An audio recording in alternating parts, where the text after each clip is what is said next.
Okay students, good morning అందరికీ. ఈరోజు మనము మన ఫేవరెట్ సబ్జెక్ట్ ఫిజిక్స్ పేపర్కి సంబంధించినటువంటి ఆన్సర్స్ వచ్చేసాయి. ఆన్సర్స్ ఈరోజు మీ ముందు పెడుతున్నాను. So physics paper 2024 March public పేపర్కి సంబంధించినటువంటి ఈ ఓల్డ్ పేపరు, లాస్ట్ ఇయర్ పేపర్కి సంబంధించినటువంటి ఆన్సర్స్ మీకు side by side, left side question paper ఉంటుంది, రైట్ సైడ్ మీకు ఆన్సర్స్ ఉంటాయి. ఒకసారి చూసి ఆన్సర్స్ ఎలా రాస్తే మీకు ఫుల్ మార్క్స్ వస్తాయి, ఏ విధంగా రాయాలి, ఎలా మార్క్స్ అలాట్ చేయడం జరుగుతుంది అనేది మ్యాక్సిమం ఇలాగే జరుగుతుంది. చాలా వరకు ఈ విధంగా మార్క్స్ డివైడ్ చేసి నేను ఎక్స్ప్లెయిన్ చేయడం జరుగుతూ ఉంది.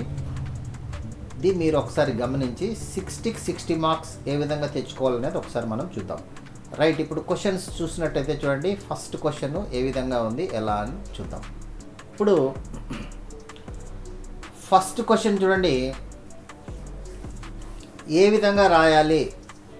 ఈ విధంగా మనము ఒకసారి ఈ క్వశ్చన్స్ చూసినట్టయితే మీరు 2 మార్క్స్ క్వశ్చన్స్ అన్నీ కూడా ఆల్మోస్ట్ ఆల్ 1 to 10 అన్నీ ఒకే చోట రాస్తారు చూడండి. అంటే వరుసగా వచ్చేటట్టు చూడండి. అంటే ఎలా అంటే, for example first question, second, third ఒక చోట రాసి, మళ్ళీ 4 షార్ట్ నోట్స్ రాసి, తర్వాత ఎక్కడో 4th, 5th క్వశ్చన్స్ రాసి, ఇలా కాకుండా మ్యాక్సిమం అన్నీ 1 to 10 ఒకే చోట రాసినట్టయితే మార్క్స్ మీకు బాగా వేయడానికి కానీ మంచి అవకాశం ఉంటుంది. ఎగ్జామినర్ కూడా బాగా ఇంప్రెస్ అయ్యేదానికి అవకాశం ఉంటుంది. తర్వాత ఆన్సర్స్ కొంతమంది కొన్ని మిస్ చేయడం వల్ల, ఒక పాయింట్ మిస్ చేయడం వల్ల, ఆ స్టెప్స్ మిస్ కావడం వల్ల ఏమవుతుందంటే మీకు అక్కడ ఉన్నటువంటి ఆ క్వశ్చన్కి సంబంధించినటువంటి మార్కు తగ్గిపోవడానికి జరుగుతుంది. కాబట్టి మీరు ఈరోజు ఇది ఎలా రాస్తే మీకు ఫుల్ మార్క్స్ వస్తాయి అనేది, ఆ క్వశ్చన్స్కి ఆన్సర్స్ ఎలా రాయాలనేది ఆ రాసినటువంటి ఆన్సర్స్ని చూపిస్తూ మీకు ఎక్స్ప్లెయిన్ చేయడం జరుగుతుంది. Okay, let us start the video. మీకు 60కి 60 మార్క్స్ రావాలంటే మనము ఈ విధంగా ఫాలో కావాల్సినటువంటి అవసరం ఉంటుంది. ఓకే, కాబట్టి 60 మార్క్స్ కావాల్సినటువంటి వాళ్ళందరూ కూడా ఈ వీడియో చూసినటువంటి స్టూడెంట్స్ ఎవరైనా కానీ 60 మార్క్స్ అని కామెంట్లో టైప్ చేయండి. 60 మార్క్స్ అని టైప్ చేయండి, మీకు 60కి 60 మార్క్స్ వస్తాయి. ఓకే, వస్తాయి అనేది మనం ఇక్కడ చెప్తున్నాం కాబట్టి, అంటే ఈ విధంగా రాస్తే గ్యారంటీగా వస్తాయి. సో కాబట్టి 60 మార్క్స్ అని టైప్ చేయండి. Okay, right. ఇప్పుడు మనం ఇక్కడ చూసినట్టయితే ఫస్ట్ క్వశ్చన్ చూడండి. ఈ విధంగా which of the following has symmetry అని చెప్పేసి లా ఆఫ్ గ్రావిటేషన్, దీంట్లో మీకు ఆన్సర్ లా ఆఫ్ గ్రావిటేషన్ అని రాస్తే చాలు. చూడండి, ఈ రెండిట్లో ఏ ఒకటి అంటే ఏది కరెక్ట్గా అనేది రాయాలా. సో లా ఆఫ్ గ్రావిటేషన్ రాస్తే 2 మార్క్స్ వచ్చేసినాయి అంతే. Okay, right. లేదు, ఆన్సర్స్లో మీరు ఈ విధంగా దీనికి డెఫినేషన్ ఏం పనిలేదు, దీంట్లో లా ఆఫ్ గ్రావిటేషన్ రాస్తే చాలు, మార్క్స్ వచ్చేసింది అనమాట. ఓకేనా, సో ఇది మనము గుర్తుపెట్టుకోవాలి. నెక్స్ట్ సెకండ్ క్వశ్చన్ చూడండి. ఇలా రాసినప్పుడు దీనికి 1 మార్క్ ఉంటుంది. ఇక్కడ ఆన్సర్ 3% రాసినప్పుడు మళ్ళీ 1 మార్క్ ఉంటుంది. సో ఇలా 2 మార్క్స్ కవర్ అవుతాయి. నెక్స్ట్ థర్డ్ క్వశ్చన్ చూడండి.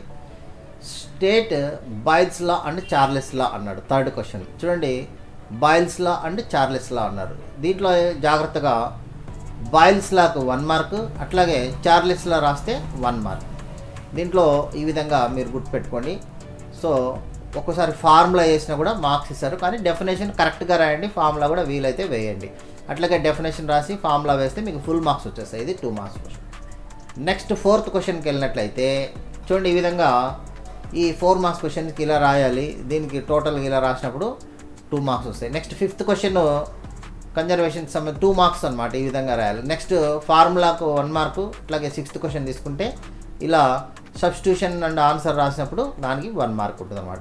నెక్స్ట్ 7th క్వశ్చన్ తీసుకుంటే చూడండి, 7th క్వశ్చన్లో ఈ విధంగా విస్కాసిటీకి 1 మార్కు, యూనిట్స్ రాసినప్పుడు 1 మార్కు. యూనిట్స్ కొంతమంది మిస్ అవుతారు, యూనిట్స్ ఖచ్చితంగా రాయాలి. యూనిట్స్ ఒకవేళ రాయకపోతే 1 మార్క్ తీసేస్తారు, కాబట్టి యూనిట్స్ కంపల్సరీ రాయాలి. ఈ విధంగా రాస్తే 1 mark, total 2 marks. Next 8th question చూడండి. దీన్ని డైరెక్ట్గా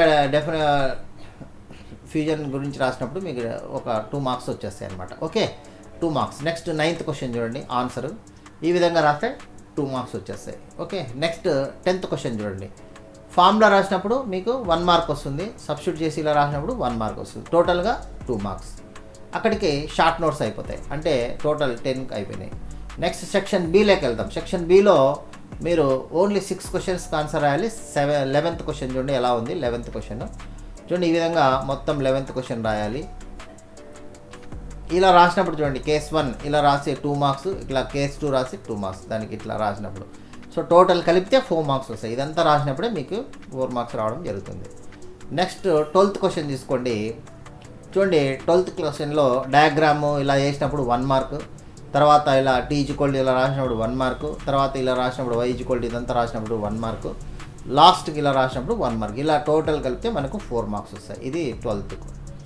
నెక్స్ట్ 13th క్వశ్చన్ తీసుకున్నట్లయితే చూడండి ఇలా రాసినప్పుడు మీకు 13th క్వశ్చన్ ఈ 3 టైప్స్ ఎక్స్ప్లెయిన్ చేసి రాసినప్పుడు మీకు 4 మార్క్స్ వచ్చేస్తాయి. అన్నీ రాస్తేనే 4 మార్క్స్ అనమాట. ఓకే.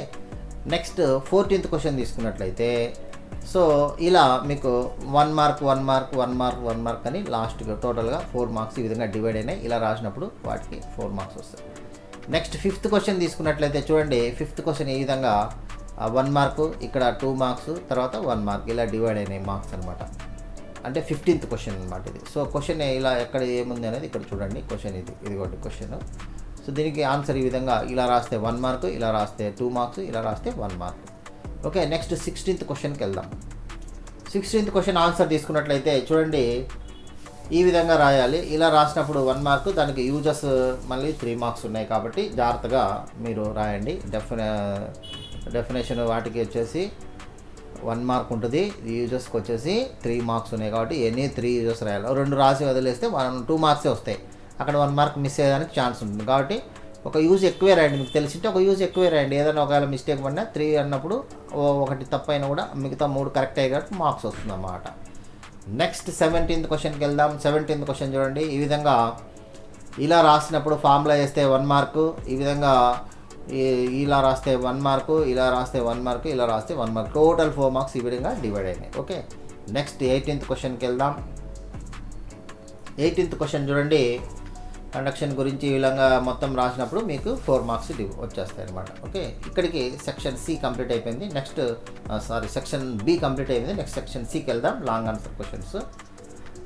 లాంగ్ ఆన్సర్ క్వశ్చన్స్ మనం తీసుకున్నట్లయితే ఫస్ట్ 19th క్వశ్చన్ అంటే ఎస్ఏఎల్ రాసినప్పుడు ఏ విధంగా 8కి 8 మార్క్స్ రావాలంటే ఎలా రాయాలో ఒకసారి చూడండి. దీంట్లో ఈ విధంగా మనకు క్వశ్చన్ అడిగినప్పుడు ఎక్స్ప్లెయిన్ చేయాలా. అది క్వశ్చన్ అడిగినప్పుడు ఇక్కడ వాటర్ పొల్యూషన్స్ అన్నప్పుడు మన దానికి డెఫినేషన్ రాసినప్పుడు రిలవెంట్ డెఫినేషన్ రాస్తేనే 1 మార్క్, అది రాయకపోతే 1 మార్క్ తీసేస్తారు. నెక్స్ట్ టైప్స్ రాసినప్పుడు 2 మార్క్స్ అనమాట, అంటే క్వశ్చన్లో అడిగినారు కాబట్టి. నెక్స్ట్ థర్డ్ డెరైవేషన్ రాసినప్పుడు దీనికి ఏ విధంగా 3 మార్క్స్ 1 మార్కు 1 మార్కు ఇలా డివైడ్ అయినాయి మార్క్స్. సో కాబట్టి ఇలా మీరు డివైడ్ చేసుకొని ఇలా రాసినప్పుడే మార్క్స్ మొత్తం మీకు టోటల్ కవర్ అవుతాయి అన్నమాట. ఓకే.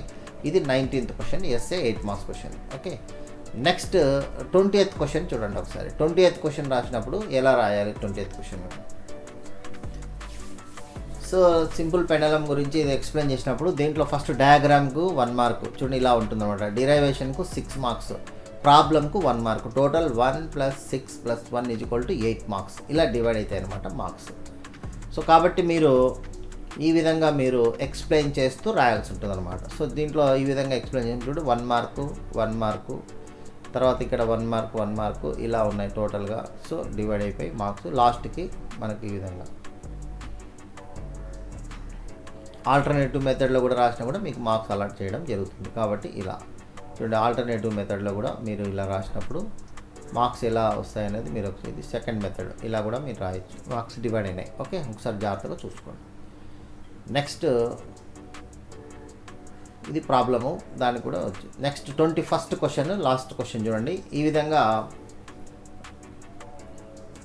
రివర్సిబుల్ ప్రాసెస్ గురించి అడిగినప్పుడు దీంట్లో ఈ విధంగా మీకు రివర్సిబుల్ ప్రాసెస్లో 1 మార్కు, ఇర్రివర్సిబుల్ ప్రాసెస్ అంటే 1 మార్కు, ఫిగర్కు 1 mark, total derivation and expression and ఎఫిషియన్సీకి టోటల్గా 5 మార్క్స్ దాకా ఇవ్వచ్చు. కాబట్టి దీంట్లో ఈ విధంగా మీరు ఇక్కడ చూడండి రివర్సిబుల్ ఇర్రివర్సిబుల్ రాసినందుకు 1 మార్క్ 1 మార్క్ వచ్చింది. తర్వాత ఫిగరు అంటే డయాగ్రామ్ వేసినప్పుడు 1 మార్క్ వచ్చింది. దీనికి మిగతా దానికి మీకు టోటల్గా 5 మార్క్స్ ఉంటాయి అన్నమాట. సో ఇక్కడ 2 మార్క్స్ వచ్చాయి, తర్వాత మిగతావి ఇక్కడ 3 మార్క్స్, టోటల్ కలిసి 5 మార్క్స్ అన్నమాట. ఇలా 21 క్వశ్చన్ అంటే ఇలా అన్ని స్టెప్స్ మీకు కవర్ అయితేనే ఫుల్ మార్క్స్ వస్తాయి. మీరు తొందరపడి ఏమైనా కొన్ని స్టెప్స్ మిస్ చేయడం, నాకు వచ్చినా కూడా రాయలేకపోయినా కూడా ఆ మార్క్స్ మిస్ అవుతాయి. కాబట్టి నేను ఒకసారి మీకు అన్నీ చూపిస్తున్నాను. ఇది మోడల్గా చూసుకొని నెక్స్ట్ ఒకవేళ ఇటువంటి క్వశ్చన్స్ వస్తే ఏ విధంగా రాయాలి, అక్కడ ఇచ్చినటువంటి అన్ని క్వశ్చన్స్కి ఆన్సర్. అంటే ఒక క్వశ్చన్లో ఏ ఉంటుంది, బి ఉంటుంది, ఏకి అలాగే బికి మీరు మార్క్స్ అలాట్ అయి ఉంటాయి. కాబట్టి వాటికి పూర్తిగా మీరు రాయగలగాలి. రాసినప్పుడే టోటల్ మార్క్స్ కవర్ అవుతాయి. నేను ఏ రాసినా కదా బి ఇంకెందుకులే అనుకోకూడదు, అన్నీ రాసినప్పుడే మార్క్స్ వస్తాయి అనమాట. కాబట్టి ఈ విధంగా మీరు టోటల్గా మీరు నోట్ చేసుకోండి. ఈ విధంగా ఆన్సర్ రాసి ప్రతి ఒక్కరూ మనము 60 మార్క్స్ స్టూడెంట్స్ తెచ్చుకోవాలని నేను కోరుకుంటున్నాను.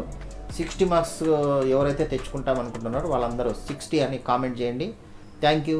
మన ఛానల్ను లైక్ చేయండి, సబ్స్క్రైబ్ చేయండి. Thank you very much. Thank you.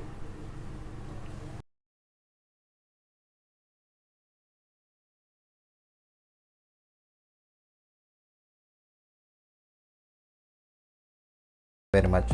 Like చేయండి, షేర్ చేయండి, సబ్స్క్రైబ్ చేయండి మా ఛానల్లో. మీకు క్వశ్చన్ పేపర్స్ వీటి గురించి లేటెస్ట్ అప్డేట్స్ కోసం ఎడ్యుకేషన్ ఛానల్ ఇది.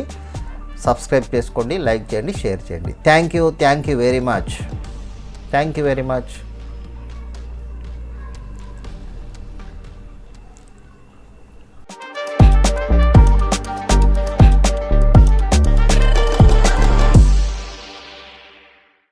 Thank you very much.